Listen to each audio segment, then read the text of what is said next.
ইংরেজিতে goat, scientific নাম ক্যাপ্রা হিরকাস। এদেশের অন্যতম শান্তশিষ্ট ও অল্পতেই অধিক লাভজনক গৃহপালিত পশুই হচ্ছে ছাগল। ছাগলকে বলা হয়ে থাকে বিধবার গাভী।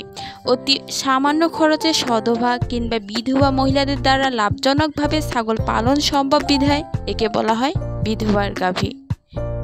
বাংলাদেশে 3 প্রজাতির ছাগল খুব বেশি দেখা যায়। এর মধ্যে অন্যতম ব্ল্যাক বেঙ্গল, যমুনাপাড়ি যাকে রামছাগল বলা হয় এবং বারবারি।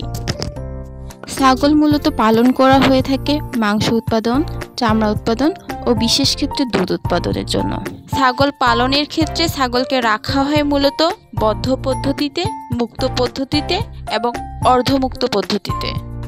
অর্ধমুক্ত পদ্ধতিতে ছাগল পালন সহজ ও লাভজনক বেশি হওয়ায় গ্রাম বাংলার এর প্রচলন অনেক বেশি। ব্ল্যাক বেঙ্গল ছাগল বছরে 2 বার বাচ্চা দেয় এবং একসাথে 3 থেকে 5টা বাচ্চা দিয়ে থাকে।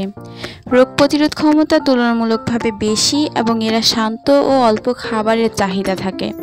এছাড়া মাংস অধিক পুষ্টিগুণ সম্পন্ন হওয়ায় এই ছাগলের জাত গ্রাম বাংলায় সবসময় চোখে পড়ে।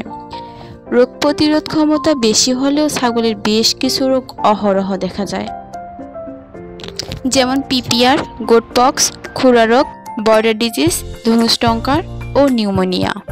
সঠিক পরিচর্যা, টিকাদান কর্মসূচি ও নিয়মিত কৃমিনাশক সেবনের মাধ্যমে ছাগল পালন করলে খুব দ্রুতই 3 থেকে 4টি ছাগল হতেই হয়ে ওঠে বড় বাণিজ্যিক খামার। এছাড়া অল্প পুঁজিতে ছাগল হয়ে ওঠে আয়ের বৃহৎ মাধ্যম।